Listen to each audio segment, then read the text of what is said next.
Kenapa saya perhatian pendidikan? Justru karena saya melihat dari aspek perekonomian ketika saya sekolah, Pak. Saya bahwa mayoritas orang Indonesia ini pendidikannya tidak bermutu. Itu tandanya berarti masih ada pendidikan yang bermutu, bukan? Di negara belahan manapun memang kenyataannya seperti itu. Dengan adanya 800 sekolah gagal akreditasi, dari 40% undangan masuk PTN menjadi 5%, sementara kita B, ya kan?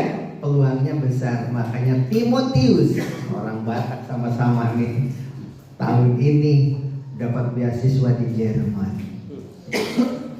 Calon pilot, dia jurusannya pilot. Bapak jadi ingat film di Turki ya, seorang guru biasa, tiba-tiba selamat ulang tahun dirayakan di pesawat terbang, yang ngomongnya pilot, selamat datang Bapak, dan hari ini Bapak berulang tahun. Terus sudah dilacak lewat internet ya kan, bahwa dia membeli tiket naik.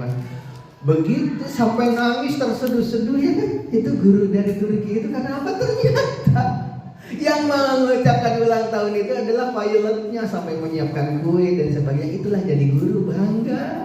Timotius, anak yatim, lulusan dari sini baru lulus, sekarang kuliahnya di Jerman kan. Jangan anggap remeh Bapak dan Ibu.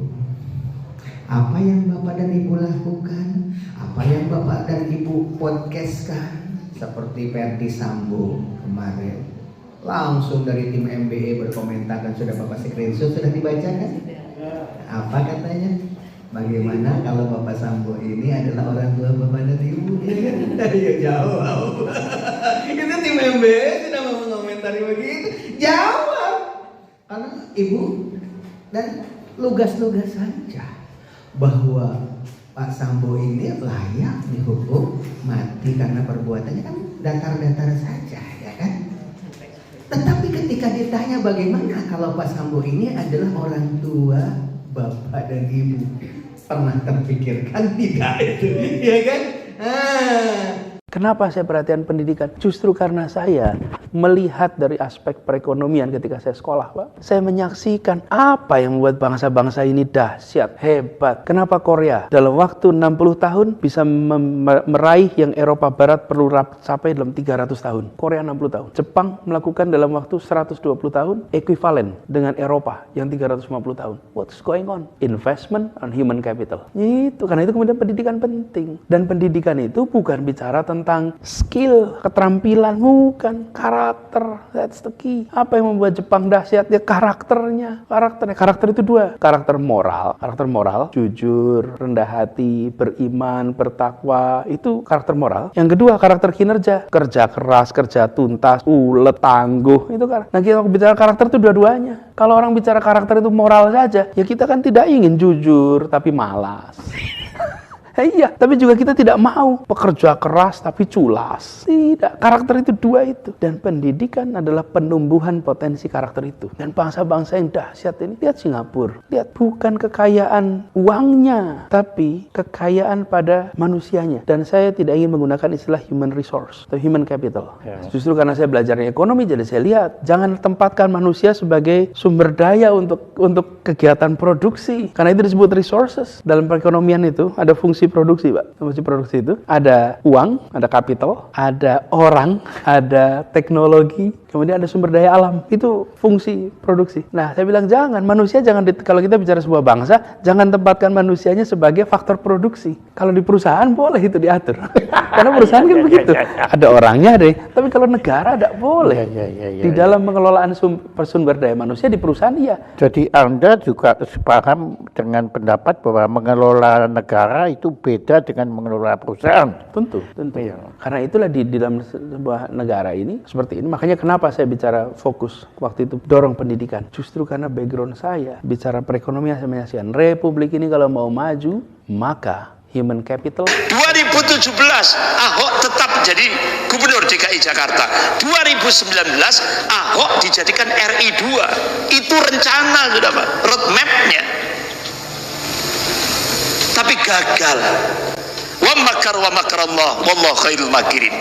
Mereka membuat makar, tapi Allah membalas makar mereka, dan Allah sebaik-baik membuat makar. Akhirnya Ahok diplesetkan ucapannya di Kepulauan Seribu. Dia lecehkan surah Al-Maidah ayat 51 itu. Dilecehkan oleh Ahok. Akhirnya dari situlah Habib Rizik Syihab membangkitkan kaum muslimin dari Sabang sampai Merauke.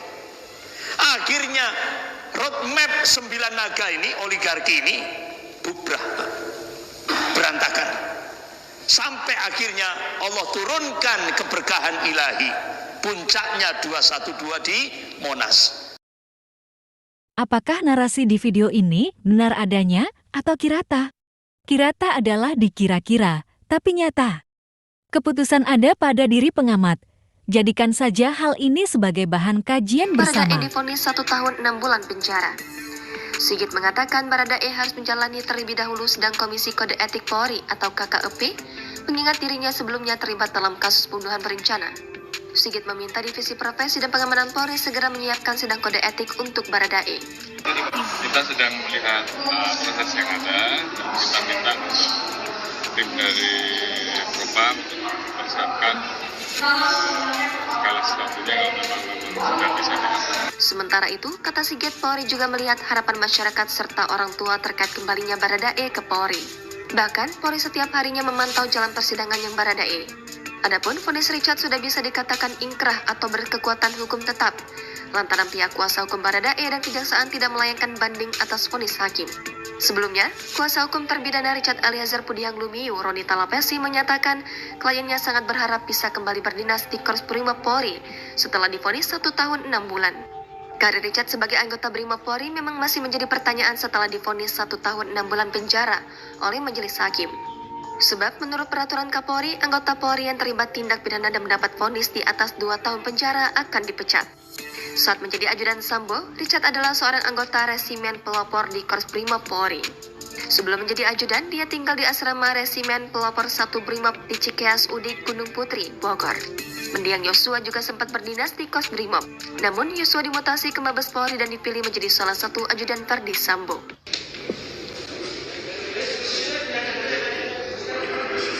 Mengadili 1. Menyatakan terdakwa Richard Eliezer Pudiang Lumiu terbukti secara sah dan meyakinkan bersalah melakukan tindak pidana turut serta melakukan pembunuhan berencana, menjatuhkan pidana terhadap terdakwa Richard Eliezer Pudiang Lumiu dengan pidana penjara selama 1 tahun dan 6 bulan,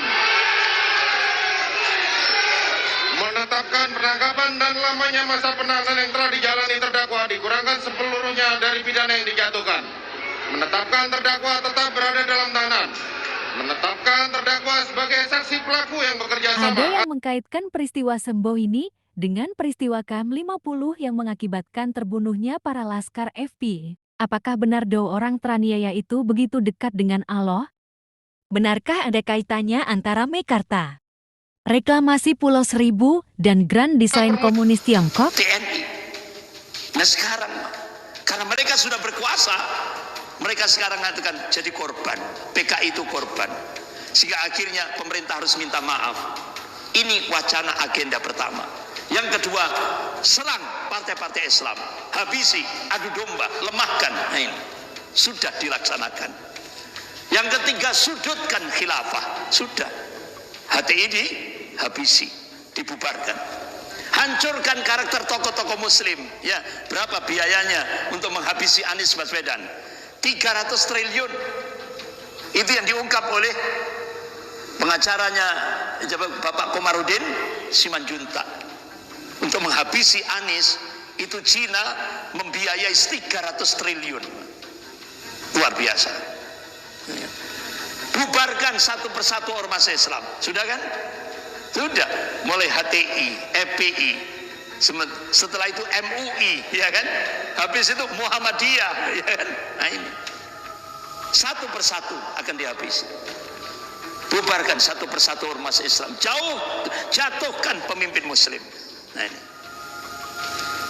adu domba antara ormas Islam dengan mengangkat salah satu dan menjatuhkan yang lainnya. Jadi divide et impera. Satu diangkat dan satu diinjak. Berapa biayanya adu domba? triliun untuk mengadu domba umat Islam. Satu diangkat, satu diinjak. Dan ini sudah terjadi. Sadarlah wahai kaum muslimin. Makanya bapak-bapak ibu yang dirahmati Allah, alhamdulillah sekarang kita bersyukur Profesor Haidar Nasir, pimpinan pusat Muhammadiyah, sudah saling silaturahmi dengan pimpinan besar Nahdlatul Ulama. Jadi PPNU dan Muhammadiyah sudah saling mengkuatkan ukhuwah. Mulai dari Jawa Timur, yaitu yang dimotori oleh Kiai Haji Marzuki Mustamar sama Kiai Haji Sa'ad Ibrahim, pimpinan wilayah NU Jawa Timur dan pimpinan wilayah Muhammadiyah. Kemudian diteruskan di pusat, Profesor Haidar Nasir dengan Kiai Haji Yahya Stakuf. Alhamdulillah, itu solusi, Pak. Kuncinya kalau NU Muhammadiyah bersatu, insya Allah banyak problem di Indonesia yang selesai. Itu kuncinya. Kenapa? Mereka paham ini. PKI sudah ingin mengadu domba. Oleh karena itu, bapak-bapak, ibu yang dimuliakan Allah, bulan September yang sekarang ini kita memasukinya menjadi catatan kelam perjalanan sejarah NKRI. Sejarah PKI penuh darah kekejaman di mana-mana. Mereka menyiksa, membakar, menyembelih serta mengubur hidup-hidup para kiai dan santri. Menghasut para petani untuk berontak. Merampas harta-harta semua golongan yang tidak sepaham dengan PKI atau komunis. Semua tindakan PKI hanya untuk satu tujuan, yaitu mengganti negara kesatuan Republik Indonesia menjadi negara komunis. Oleh karena itu Habib Rizik Syihab menyerukan, ayo kaum muslimin se-Indonesia, adakan nobar, sampaikan kebiadaban komunis itu kepada anak-anak muda yang mereka belum tahu sejarah itu. Ini seruan Habib Rizik Syihab. Ya. Bahkan Habib Rizik Syihab juga membongkar tentang bagaimana rencana oligarki ingin menjebol kedaulatan Republik Indonesia lewat proyek reklamasi dan proyek Mikarta yang dimotori oleh James Riyadi. Ya. Ini bahaya. Bahkan akhirnya terbongkar proyek Mikarta itu adalah grand design Cina untuk mengintegrasikan Indonesia ke dalam cakupan wilayah ekonomi Cina. Artinya apa? Proyek Mikarta itu akan jadi surganya penjahat asal Cina. Dari jaringan kartel narkoba internasional, bandar judi internasional, bahkan penipuan cybercrime. Ya, ini proyek Mikarta itu akan jadi surganya penjahat-penjahat asal Cina. Tapi dibongkar oleh Habib Rizik Syihab. Sampai-sampai bapak-bapak ibu yang dimuliakan Allah, 9 naga ini sudah punya roadmap, ya kan? Sampai 2024 sudah rapi sekali. Mulai tahun 2005 Ahok dijadikan Bupati Belitung Timur. 2009 Ahok dijadikan anggota DPR Komisi 2. 2014 Ahok meneruskan Pak Jokowi sebagai Gubernur DKI Jakarta 2014. Akhirnya rencana itu ya 2017 Ahok tetap jadi Gubernur DKI Jakarta. 2019 Ahok dijadikan RI 2. Itu rencana sudah Pak, roadmapnya. Tapi gagal. Wa makar wa makarallah wallahu khairul makirin. Mereka membuat makar, tapi Allah membalas makar mereka, dan Allah sebaik-baik membuat makar. Akhirnya Ahok diplesetkan ucapannya di Kepulauan Seribu. Dia lecehkan surah Al-Maidah ayat 51 itu. Dilecehkan oleh Ahok. Akhirnya dari situlah Habib Rizik Syihab membangkitkan kaum muslimin dari Sabang sampai Merauke. Akhirnya roadmap 9 naga ini, oligarki ini bubrah, berantakan. Sampai akhirnya Allah turunkan keberkahan ilahi. Puncaknya 212 di Monas. Mari kita jadikan kisah ini sebagai bahan riset dan catatan sejarah untuk menyelamatkan NKRI. Walaupun masih ada hitam-hitamnya itu, kayak nggak jadi mas. Hari ini foto bapaknya ditambah sedang merokok. Ini makhluk hidup, karena ini siswa-siswa buangan, beda dengan sekolah yang pernah Bapak pimpin. Daerah tujuan, kalau di sini PPDB itu nunggu penghabisan, setelah semuanya mentok tidak diterima di mana-mana baru diterima di sini. Ya itu produknya seperti itu. Tapi bangga, Bapak bangga sekali. Ada yang kuliah di Amerika, di Jepang, ada yang ke Jerman. Padahal di sekolah yang favorit itu jasa Bapak dan Ibu. Bapak dan Ibu harus mengakui. Begitu Bapak datang ke Pemda, ada yang suntangan. Ternyata anggota DPR di Kabupaten Bekasi itu, Pak, masa lupa sama saya? Saya kan murid Bapak. Begitu. Wiwin diantar aja dari Partai Demokrat di Provinsi Jawa Barat. Itu kebetulan adiknya Wakil Bupati Bekasi yang lama. Pak, ngasih WA, terima kasih dan sebagainya. Bu Wiwin dari Demokrat itu di anggota DPR provinsi itu murid Bapak itu salah satu. Banyak pejabat-pejabat. Jadi jangan anggap remeh. Anak-anak yang nakal itu justru yang calon pejabat. Tapi maaf ya, Bapak tidak menyebutkan nama kalau yang nakal nih ya. Dan setelah Bapak ketemu, itu anak-anak nakal yang jadi orang itu, tapi orang yang penurut di kelas ini kebanyakan yang nggak jadi apa-apa. Jadi anak yang suka macam-macam itu nguji. Ternyata dari hasil riset, mengapa Indonesia tidak maju? Karena pendidikannya salah. Anak nakal itu akhirnya diberi hukuman dan terus-terusan diberi hukuman, akhirnya tidak betah di sekolah, hanya DO. Maka jadi penjahat kulung. Makanya polisi di Indonesia selalu kalah sama penjahat. Karena apa? Sebab yang anak pintarnya itu yang DO itu. Sementara yang jadi polisi itu yang penurut, begitu kan? Ya udah, ini mah bagus, nilainya naikin, gitu kan? Akhirnya rata-rata 8, 9 begitu daftar polisi. Syaratnya untuk jadi polisi adalah nilai kan? Yang jadi polisi adalah orang-orang yang seperti itu. Anak-anak yang IQ-nya kayak Pak Habibie, yang nakal-nakal, yang seperti nyoret-nyoret gigi Bapak di foto itu kan dihukum, ya kan? Jadi yang salah itu siapa? Yang salah adalah Bapak dan Ibu. Makanya ADB mengatakan pendidikan di Indonesia tidak bermutu. Ya kan, sudah kisah kan? Sudah ditonton kan? Jangan sembarangan.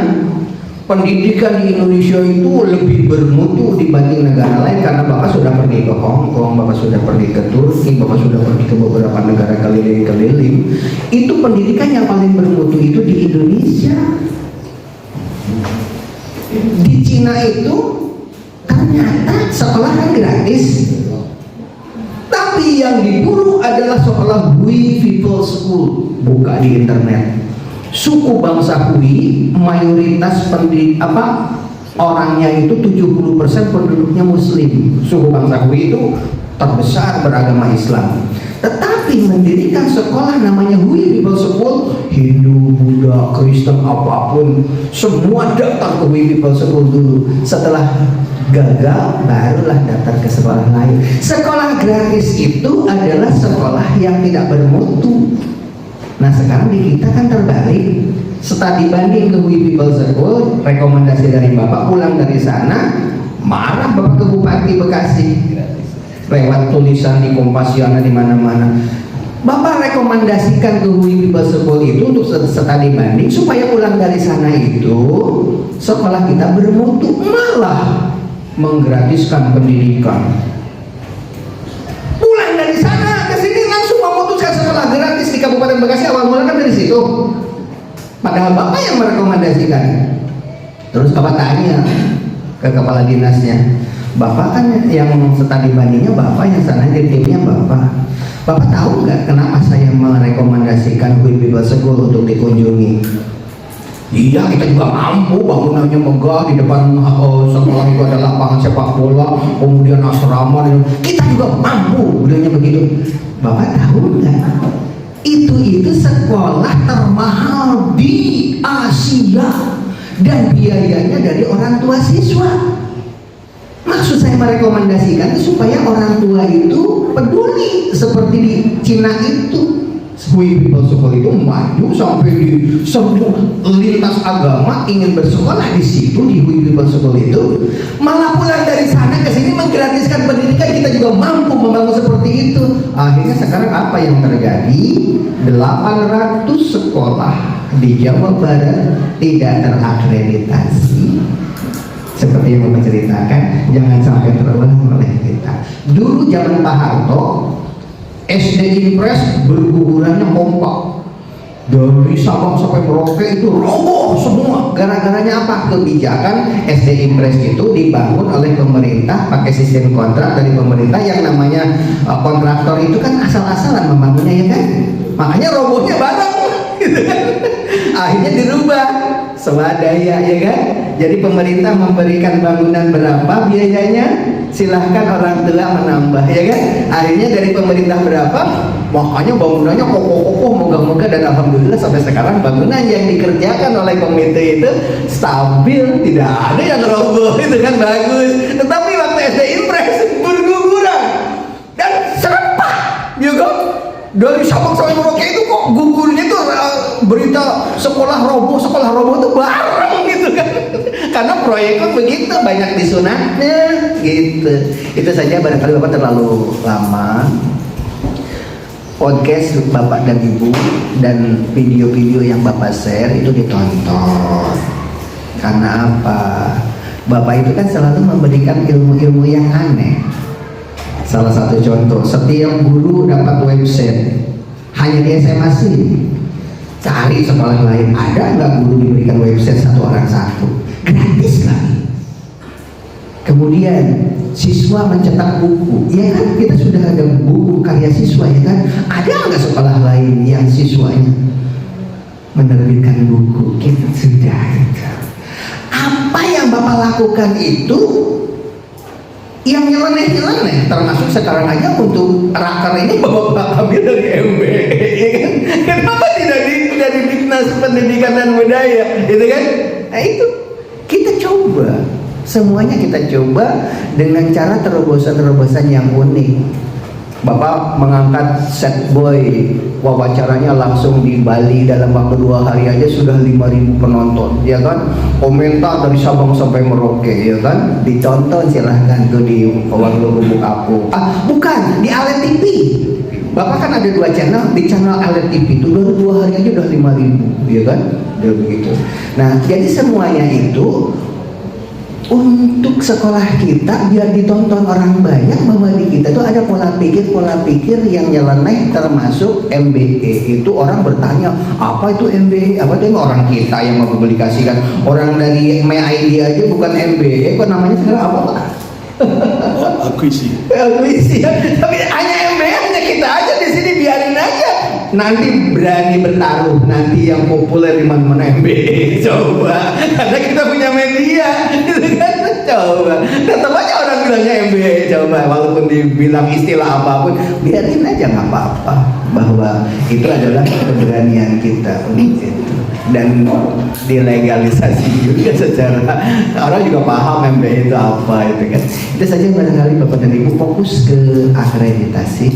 Jangan sampai dari MBE yang kemarin sudah dikumpulkan berkasnya itu tidak dimanfaatkan, sebab kita sudah berhasil dengan akreditasi B. Sekarang kalau mau A tambah WC 10 WC, lab harus difungsikan, sekolah tidak boleh 2 SIM, tetapi harus 1 SIM. Kita sekolahnya 2 SIM, tapi sekolah 2 SIM saja gebrakan Bapak dan Ibu kan hebat.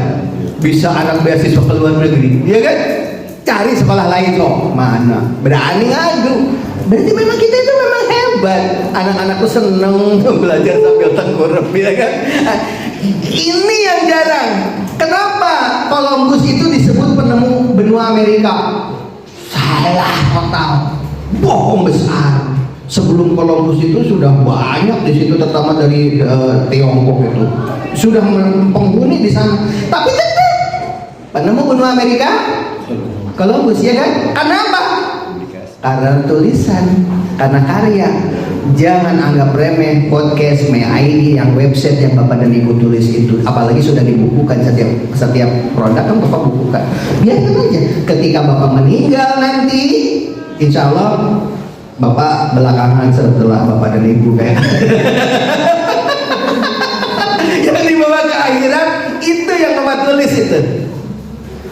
Satu-satunya orang yang berontak bahwa pendidikan Indonesia itu tidak benar, melawan ADB, kan coba lihat di YouTube, ada nggak yang membantah bahwa pendidikan Indonesia itu, bahwa ADB itu tidak benar, mengatakan pendidikan Indonesia tidak bermutu? Cek coba, ada.